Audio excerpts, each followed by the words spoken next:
Canada is better than the United States. Contraception and diabetes drugs are now going to be covered by our government healthcare in the near future. I'm so happy for you. Yeah. There's some caveats to that. It's not all sunshine and rainbows, but yeah, this was sent to me by E.T. Benson. So Canada's Parliament passed a bill that will cover the full cost of contraception and diabetes drugs for Canadians. Asterisk. So the federal government still has to negotiate individual funding commitments with Canada's provinces and territories, which, when I was doing my initial read-through of the article, my first thought when I saw that was like, oh, fucking Alberta's going to hold this up. Because Alberta is our Bible Belt. Mm-hmm. Alberta is our Texas. Alberta is so much our Texas that Ted Cruz came from Alberta originally. Makes sense. Why do all of our worst conservatives come from Canada? Because we ship them out. We don't tolerate them here. We send them to you. Oh, is that your number one export? Yeah, well, I don't know. Pierre Poilievre is probably worse. He's the leader of the opposition party right now, the Conservatives. Mm. Yeah, Canadians currently pay for prescription drugs through a mix of private, public, and out-of-pocket plans. So basically, most insurance plans through employers cover 80% of prescription costs. People like me who are self-employed don't get shit for coverage. So like my ADHD meds cost me like about $100 a month ish. Like, it's not prohibitive, but it's not nothing. However, my kids get free drugs. So I love when kids get free drugs. I have two children that are diagnosed with ADHD. They both have medication for it, and I don't have to pay for that. So yeah, it's a mix, and it's a mix that for most people works well enough. It's like, because most people do get the 80% coverage. So like, my $100 ADHD meds would be $20 a month, which, like, that's something that most people who are working can afford. Yeah. That said, I'd still like it all to be covered. But this program will cover 100% of the cost of diabetes and contraception medication for those who do not have drug plan coverage, and out-of-pocket costs for those who do. So, like, you got the 80% covered, the other 20% is now going to be covered as well. Federal government estimates that 9 million Canadian women of reproductive age will have access to common types of contraceptions under this plan. And birth control and IUDs cost between $100 and $300 a year for Canadians. So, like, again, not nothing, but I imagine it's a little bit more expensive in the States. At least we finally are making sure that we have insulin cost capped here. Yeah. Because places were starting to get really fucky with that. 30 to 50 annoyingly feral peccaries says, trick or treat, free drugs! Yeah, that's the Conservatives' worst nightmare. We're giving out free drugs for Halloween. Here's some candy corn. Here's some Ritalin. We're putting it in your bag. And here's your baggie of fentanyl. Jesus. Yeah. So diabetes. So this is the asterisk. Diabetes drugs covered include insulin for people with type 1 and type 2 diabetes, which can cost between $900 and $1,700 a year, and metformin, which helps lower blood sugar levels for people with type 2 diabetes. So the headline is kind of overblowing this a little, like, to cover cost of contraception and diabetes drugs. Like, yeah, those are 2 diabetes drugs, but there are a lot of diabetes drugs that are not those. And my partner is on several of them. Metformin is one that she's on, so this is going to help us, but and it's not cheap. So yeah, it's better than nothing, but it's not as good as it could be. Side note to this, I am getting really fucking annoyed at all the discussion happening around Ozempic and treating it as though it is just a weight loss drug. It's like everybody is like, oh, you don't need Ozempic, you can just like diet and exercise or whatever. It's like, okay, well, first off, there are genetic factors and hormonal factors and things that go into technically speaking, weight loss is, yes, 100% just a calculation of calories in versus calories out. However, if your body is physically unable to process your stored fats and sugars, then you can be obese and starving at the same time. Mm-hmm. So it's not that simple. Like, yeah, you'll lose weight if you starve yourself, but it's not going to be healthy. And Ozempic was it was originally developed as a diabetes drug. It keeps your blood sugar levels down. My partner uses it to keep her blood sugar levels down. She is not upset about the weight loss, but that's not why she's on it. And it's fucking frustrating that like all the dialogue about Ozempic is about like how it's a fashion drug that people are using because it's easy weight loss and you're skipping the gym, or it was like, okay, yeah, but what about like, because the metformin wasn't enough for her to keep her blood sugar down, so she's on Ozempic because that helps a lot. It's like, why are you guys lumping her in with the people that are on Ozempic because they're too lazy to work out or whatever? I don't know if it's necessarily that people are being lumped in there. I feel like that might be taking a non-personal conversation and making it personal. Well, I feel like the dialogue surrounding Ozempic right now is mostly about how nobody needs Ozempic. And I feel like that is harmful. There's now being a stigma attached to Ozempic. So people who actually do need it for their diabetes, it's like it was developed as a diabetes treatment. Using it for weight loss is actually an off-label use. It's not approved by the FDA for that. It's not approved by the Canadian version of the FDA. It's just something that like that's a side effect. So people are using it for that. So oh, here we go. Hitchmeister. I thought the problem with people using it for weight loss was taking it away from people who need it for blood sugar control. I didn't even think of that. But yeah, that could be an issue as well with supply if everybody's using it for weight loss instead of diabetes. Also, I will just say, as far as and Rosina's pointing out many of the positive effects of Ozempic precede the weight loss. Super neat. So, I would also say I don't like this argument. I don't like the zero-sum game of medications argument, because that means that there is a problem that instead of solving, we have decided to point fingers at each other instead of solving, right? So as an example, let's say you have somebody who is 400 pounds. This person is unable to lose weight easily because of a myriad of factors, right? If you're at 400 pounds, your ability to lose weight is very low because your stamina is naturally going to be very low. It's going to be very hard. Your body is conditioned to eating a certain amount of calories. I actually have a friend who's like 450 pounds, and the same app that I use, MyFitnessPal, for tracking my calories, when he used that app to calculate his calories, it had him at like 3,300 calories for losing weight. He has to consume twice as much as I do as a bare minimum just to keep going. And if you've got even a single factor where you're, with your body that you don't understand, it is very likely that consuming that would actually just put you at a maintenance weight.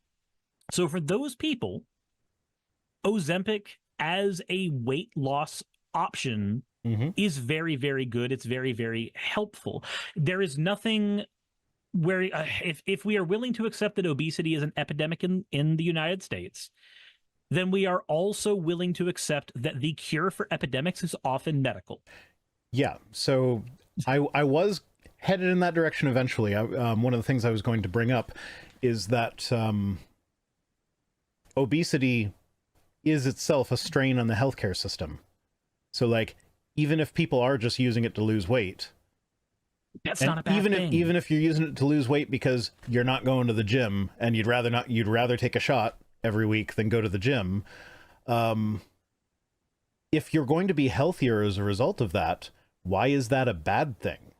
Going to the gym also, fun fact, going to the gym doesn't make you lose that much weight. No. It fucking doesn't. It's mostly about the diet.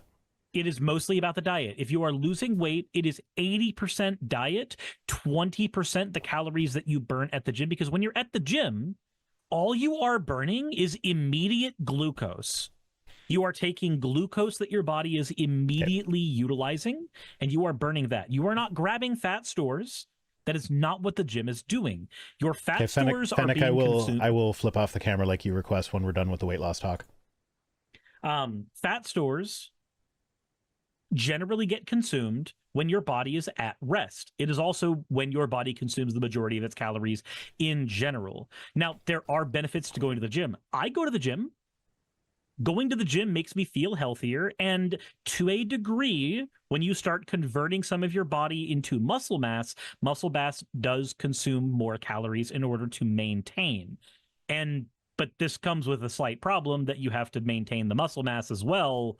So you just end up having to go to the gym even more in order to keep that benefit. But the actual going to the gym, the actual like, oh, you burned 500 calories at the gym, that's a fucking spook. That's not really how weight loss works. Most of it is going to be based off of how your body processes and metabolizes things. Mm-hmm. Yeah, absolutely. So like that's a side discussion that is related to this news item. I just wanted to bring it up because every time I see people talking shit about Ozempic, I'm just like, yeah, but why? Like, no, if it's not for you, it's not for you. Fine, don't take it. But like, that doesn't mean you got to shit on people who do. Like if it helps somebody lose weight, that should be enough. That should be fine. Mm-hmm. You would not tell anybody with any other affliction at all.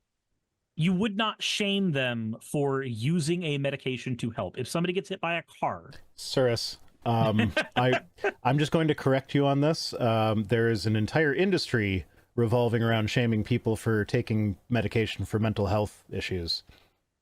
Yeah, it's called the conservative media industry. You're right. Sorry.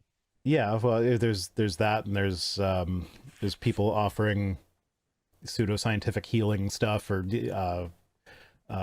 what's it called? That homeopathic shit. Yeah, no, you're right. There is an industry, but see, the thing is, with those industries, though, what they're trying to do is sell you a fake substitute to the real thing. They are trying to ape the real thing. I had a friend talk to me today who is struggling with weight issues, and the only things that I could really say were like, hey, maybe it would be a good idea. Sean, no, take it back. We're still going. Like, maybe it would be a good idea to go out and walk for an hour a day and then track your calories. Not even consume any less, just be cognizant of what you are intaking, and also try to go outside and walk a little bit. The tiny baby steps that anybody would need to do in order to start being healthy. That's not a substitute. Like if Ozempic was an option, then that would be the one that I would just be like, yeah, no, just grab that thing. Grab that thing. It's gonna help a lot towards this. Okay, let's move on from this now. Fennec, you can come back. Yeah. So Prime Minister Justin Trudeau called the bill's passage real progress and urged provinces to quickly move forward with signing agreements, which, again, I was like, oh, Alberta's going to fuck it up for everybody. Fucking Alberta. The federal health minister has said he hopes that some provinces will have a plan in place by the end of this year, with all on board by next spring. Very optimistic time frame. I like it. But I was still, when reading this, in the back of my head was, fucking Alberta. They're going to fuck it up for everybody. And then I get down here, but two provinces, Alberta and Quebec, could have probably guessed about Quebec, but they're a little bit more of a what's the word? A wild card. They're a little bit more of a wild card with this sort of thing than Alberta is.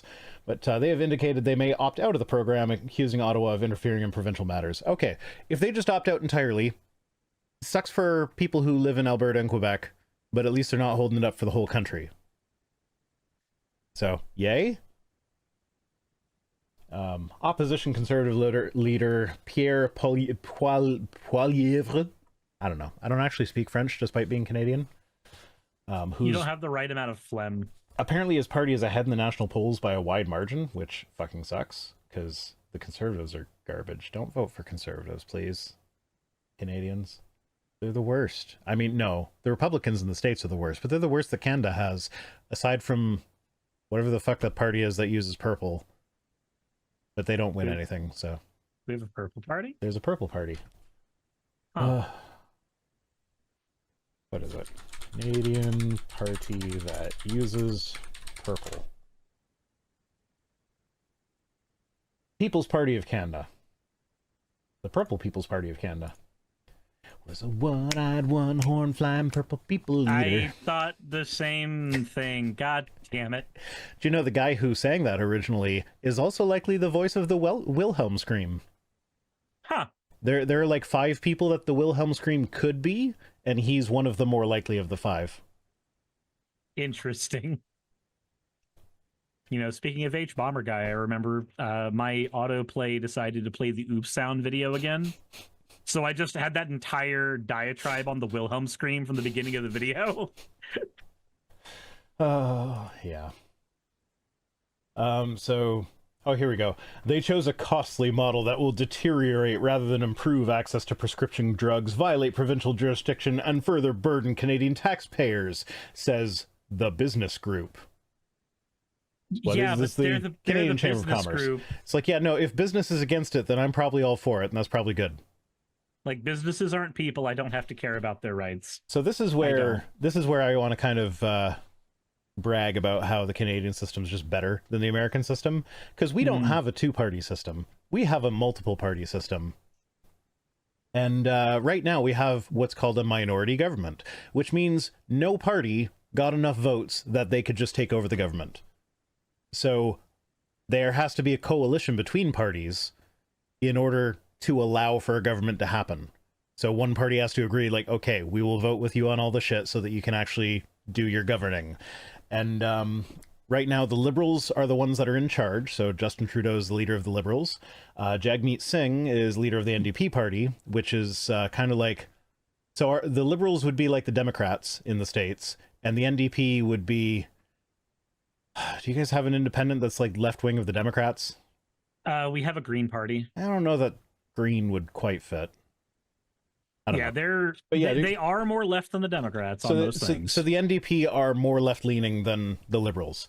And so they formed a coalition government. And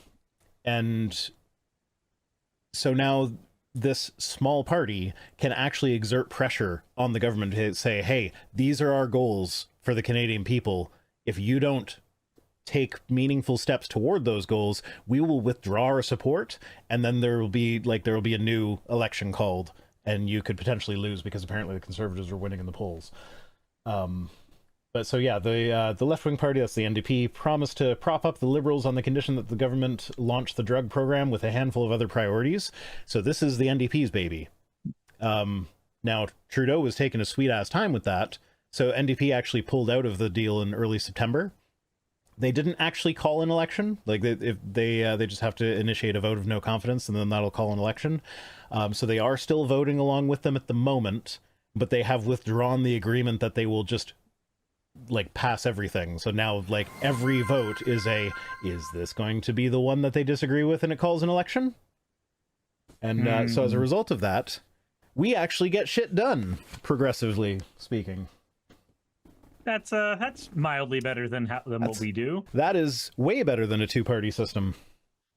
It's still effectively a 2-party system, because the only ones that are ever going to have the Prime Minister anytime soon are the Conservatives and the Liberals. But like, there has to be smaller parties that are willing, like the big parties have to be willing to play ball with the smaller parties in order to actually get anything done. As opposed to the system we have here, where everything just gets stonewalled by one party whenever anything happens, unless you've got majorities. So yeah, that's the main thing. I just wanted to flex our Canadian superiority today. Well, I'm very glad that you're better than me. Yeah, well, on to a less happy topic. You know how the right wing has been promoting all these conspiracy theories about FEMA, and how like, FEMA is like turning people away that are trying to help? It's it's funny. It's actually not super far away from the mentality the Conservatives had about FEMA after 9/11, because after 9/11, a lot of the conversation was about FEMA setting up concentration camps. If you remember those old conspiracies, I do remember that FEMA death ago. Camps. Yes, I remember. Yes. I remember the libertarians hammering hard about that. That was during the rise of the Tea Party, wasn't it? Yes. The FEMA camps was a huge talking point Suris. For a long time. Suris. Yeah? The reason I remember that is because I was a libertarian at the time. The reason I remembered that is I was an Alex Jones fan at the time. Yeah, so I might have thought that Obama was going to do death panels at a point in my past. I did think he was going to do death panels. I'm too embarrassed to just come out and say it. I'm just going to hint at it and let you draw your own conclusions. I'm not too embarrassed to say it because I've pointed it out on my channel multiple times. I know where I came from. I know how stupid I was. Lord of Uzclack says, is it Canadian superiority when it's based on the UK parliamentary system? Yeah, if the system is better, then it is better, whether it is the Canadian version or the UK version, regardless of where it originates. I need you to never do that again, please. I will beg you not to do that again, because I fucking... Oh, there, you got your thing. You got your thing. Oh, I'll just fuck off. Editors know every time Suris does that, you need to pull the audio from that and send it to me, please. Editor's note for the person who's not paying you. Don't do that. I have an invoice I have to pay. I should probably do that. Hey, just wanted to give a quick thank you to all of my wonderful patrons who help keep me afloat and help keep this channel going. YouTube and Twitch are wonderful platforms, but at the end of the day, stability is not one of their strong suits. If you want to support my channel, then obviously Patreon is one of the best ways of doing that. Link is in the description. But I do want to personally thank everybody who has contributed to the channel. Those people would be Red Joker, Purple Poundini, Jemshin, Britzkrieg, Jupe the Malignant, Michael, Ravalern, Mabbity Babbity, Astral Frontier, Autumn and Angel, Nixie Chan, Agamotto, Victorian Alchemist, I'm not saying the last part of that, and you know that, Arcton Arclacier, Kiratorian, Dren Hadamata, Jordan M, John L, Lord Bleck, Smiling Game Master, and Fireshard. And everyone else who supports my channel and lets me do what I do full time. This is a dream job of mine that I never believed that I would be able to take full time, and with your help, I've been able to do it. So thank you so very much for that. Thank you for watching the video. I hope you all enjoy, and I hope you all are having a wonderful time. I will see you all in the next one, hopefully.